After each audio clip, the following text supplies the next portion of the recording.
Hello, welcome to another Gundam Battle Operation 2 video. That is the new suit, the Gelgoog High Mobility Type GK, almost said JK, but no, the GK. And yeah, it's a very weird looking suit. It's a Gelgoog with a Zagok arm, and I believe this comes from the same manga that the Zuda F and I think the Don Barrage come from.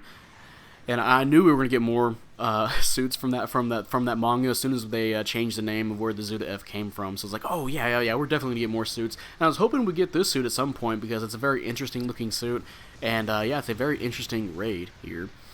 And of course, speaking of this raid here, I only got one match here for you today.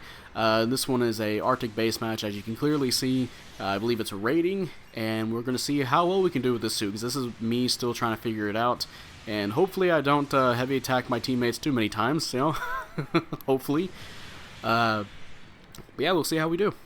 Now, let's get on to the stats here. This is a 500 raid, and you have 18,500 health with 11 ballistic and 20 beam resistance. You have 23 melee resistance, 0 range strength, 55 melee strength, 135 movement speed with 225 boost speed. You have 75 thruster gauge and 75 turning speed. And even though this thing might look like it, it does not have water affinity. It actually has space affinity. So it actually gets a better turn speed in space, which is 84. And for slots, you have 18 close, 11 mid, and 7 long range slots. Now, one of the big things about this suit is that you're not going to get a super defensive build with this, unfortunately, unless you spend some time in the enhancement hangar and get the the complex expansion part, and that will give you enough parts for you to actually put on, I believe, at least the level 3 beam defense, and I think some of the melee defense as well. So I've only got like the bare. One of my builds has like the bare minimum, like level 2 and level 1 beam resistance, a little bit of melee resistance, and then I put melee on it. One build, I believe, has 67 or close to 70 melee strength, and the build I'm using here, I actually just have like 90 something melee strength. So yeah, you can tear through people. They clearly want you to do melee with this suit. I mean, for one, it has 0 range strength, so don't even bother trying to add range to this unless you just have parts you need to fill up any empty slots, you know. But yeah, typically, yeah, it definitely wants you to do melee build with this. You know, you can do some thruster stuff as well, because I believe two of its things actually is a cooling system in its enhancement hangar. So I believe that's -5, -6. So if you get both those together, that's -12% when you overheat, I think, or maybe just normally when your thruster gauge starts going down, it'll go down faster. So yeah, you can do a thruster gauge build if you want to as well. Just keep in mind, this is not a water affinity suit. So, however, it does have a skill that helps underwater, and it does have a heavy attack. So you probably already seen it already, but. Yeah, let's go on to the weapons here. Starting off the primary weapons, you have the Claw Unit Beam Cannon, which is 500 damage with 13% heat rate and 250 range, and you can charge this. Now, a lot of people say it's not really the suit doesn't have great stun capabilities. I disagree with that. This suit, it's really easy to harass people. Now, you're not doing a whole lot of damage, but it's really good for keeping pressure on somebody while you're getting close to them to do your melee, right? The weapon here, the Claw Beam Cannon, it will fire a volley of 4 shots. It will take 3 to hit. It has ASL, so it'll be a little bit more easier to hit at close range. And yeah, if you hit 3 of them, somebody gets stunned. And the thing is, you can fire another volley if it misses. It's pretty fast to fire, and the charge is actually pretty quick as well. And it doesn't overheat when you use your charge attack or your charge shot. So you can fire like 2 charge shots basically. Or, you know, a charge shot and then follow up with just another volley, right? So I think it's a pretty good weapon at just, again, harassing people. You know, keeping the support from doing its job as you get closer to it. Next weapon here is the melee weapon, is the Claw Unit, which is 2,300 damage. And yeah, this is actually, it doesn't share anything with the regular Zagox melee wise. Maybe the side swings, but yeah, the neutral swing and the down swing are unique to this suit. It seems like the neutral swing, it stabs straight down to the ground, which is very much needed for anything that has a Zagok arm.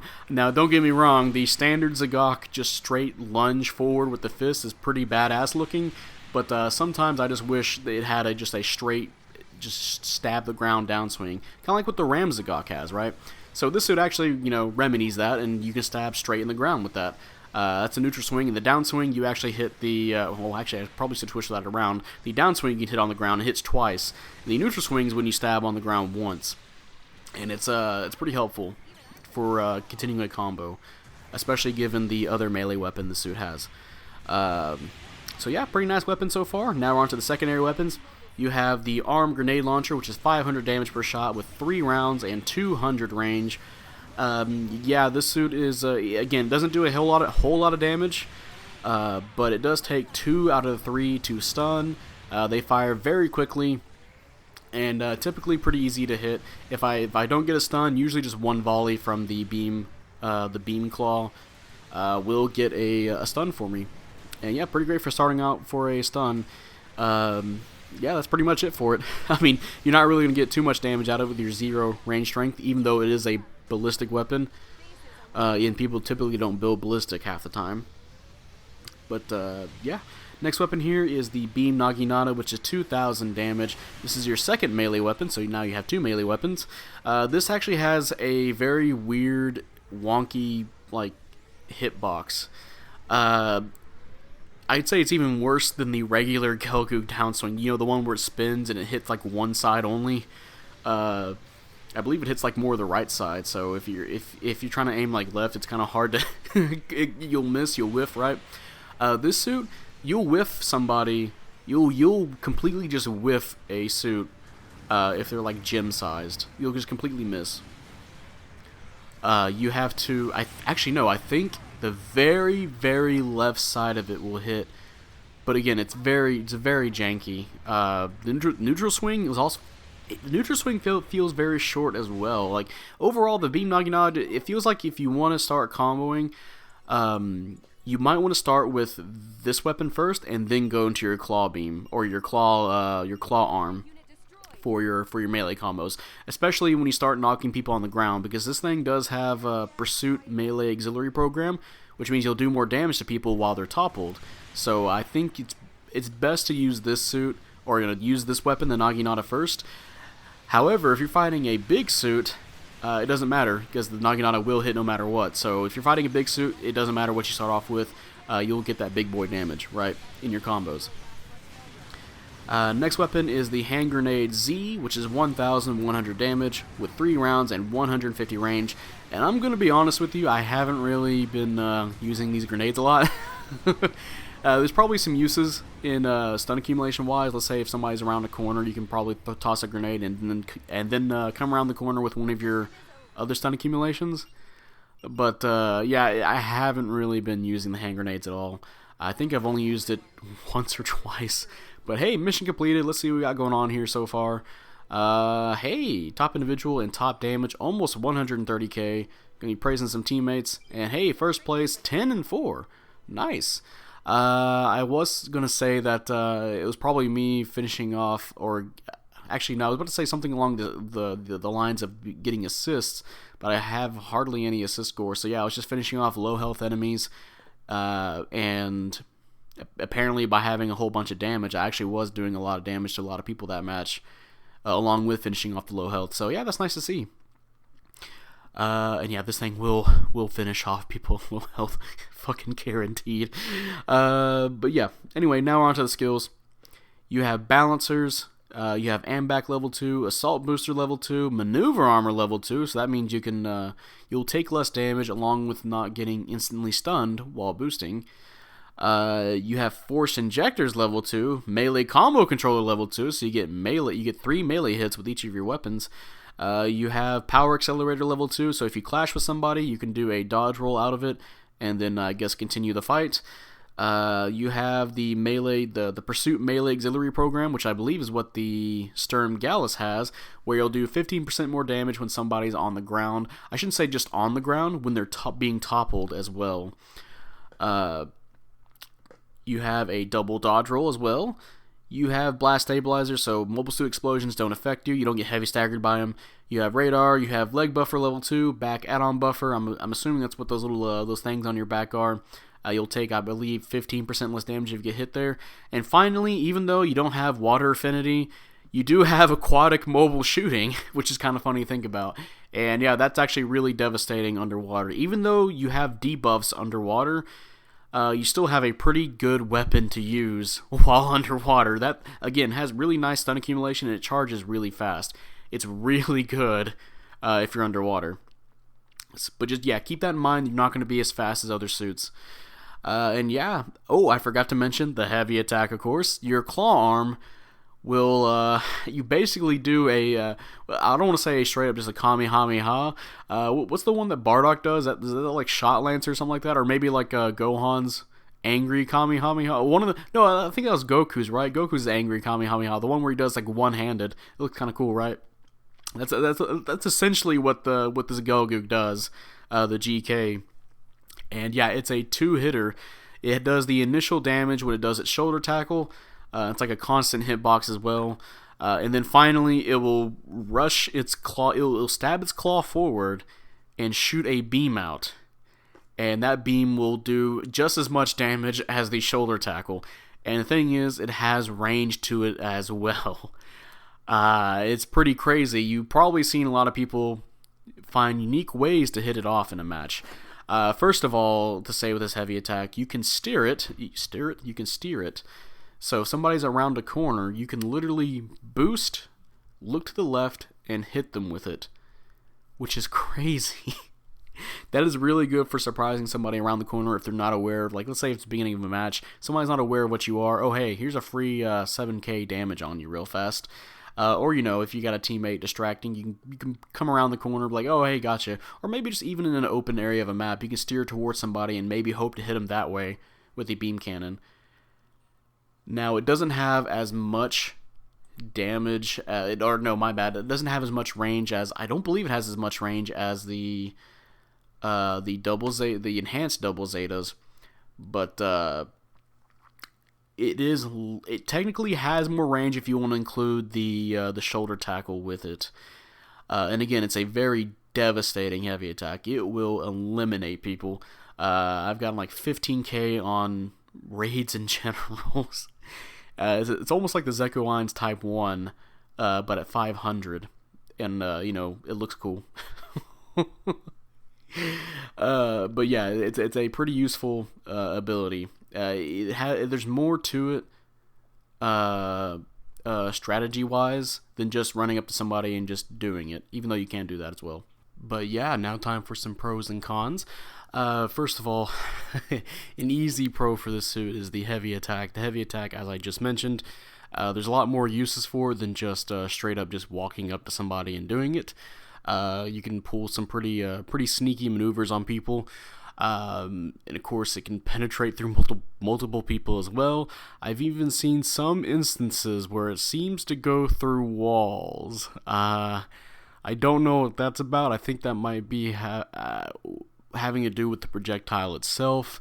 I've had moments where, like at the very corner of like a building, that'll happen, but not just straight up through a building. That hasn't happened to me yet. But yeah, that's also another thing to keep in mind with the suit. Some more pros is that the build-up stun is pretty good on this suit. Again, the beam rifle, the missiles, pretty good.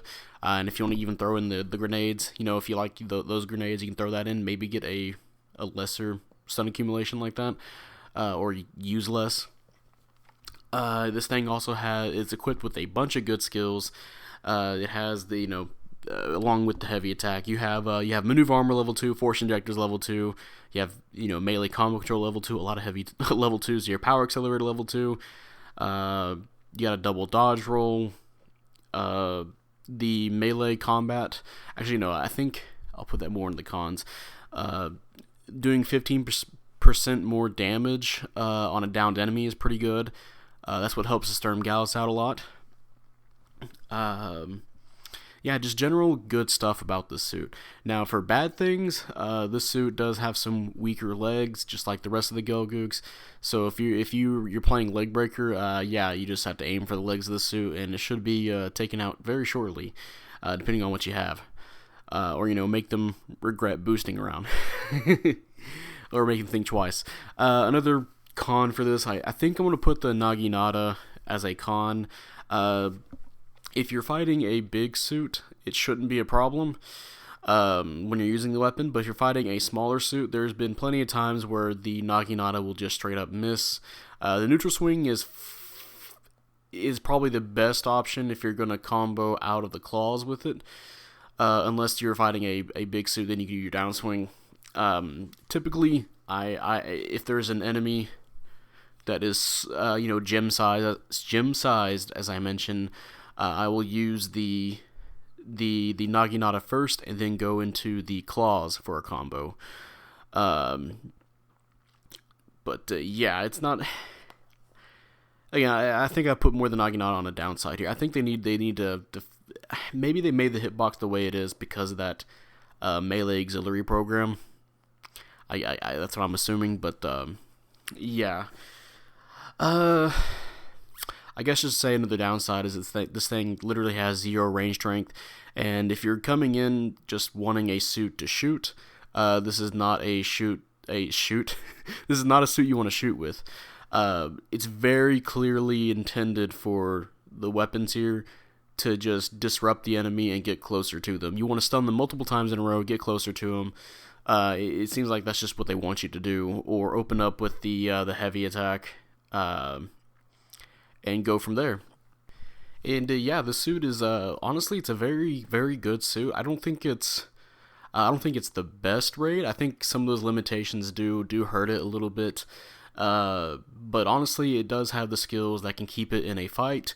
It has the weapons that can really annoy and again harass the enemy. I can see somebody who's really dedicated playing the suit doing extremely well with it if they can learn the melee patterns and aim the heavy attack, because that will be a very good utility to have on your side. Is if you can go around the corner with 7,000 damage, or just throwing that around. You do. Oh, I should say for another downside is that it is a pretty easy heavy attack to counter. That goes without saying. It is a 2-parter and it's very slow.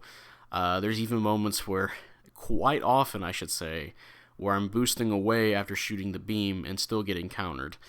And usually that almost never happens. So I think that might be just with how the hitbox lingers on that heavy attack. So make sure that the enemy is not, smart enough to tackle you. You don't want to be face charging your heavy attack and missing, right? Because they'll punish you pretty hard for it. But yeah, that's going to be the end of this video. If you guys enjoyed this video, leave a like, subscribe if you want. I'd really appreciate it.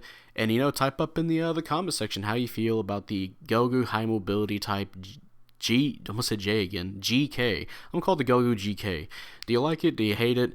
I like this suit so far. If it's not good, then I think it's at least fun and worth rolling for, at least the half roll. The 15 tokens. If you're interested in this suit, at least go for the half tokens. It's a pretty fun suit. It has a lot of good skills on it. Unfortunately, the range weapons is pretty lacking, along with having some weaker legs, some weaker defenses, and the Naginata is just really weird to hit. But I think it's a pretty good suit overall. Again, like I said, if you can learn how to play around with it, you can be pretty scary. You can be pretty scary in the suit. Not like Sturm Gallus scary, where somebody can like walk up to you and just solo combo you if they know what they're doing, right? But definitely a something you have to keep an eye on during the battlefield, because they can stun you really easily with stun accumulation, or just do a lot of damage to you with their heavy attacks. If they're not being too obvious with it. And of course, even just the melee, regular melee damage can be pretty considerable against generals because of that melee auxiliary program. But if you know what you're doing, again, you can counter that as well. Since it doesn't have damage control, it's still a pretty sizable suit to hit. as long as you're not trying to rely on just instant stuns. You know, there's plenty of suits that have a pretty good stun accumulation at 500 that should theoretically do well against the Gelgoog GK, but at the same time, so could the Gelgoog GK against them. So yeah, I think that'll be it, and I'll see you guys later. Bye.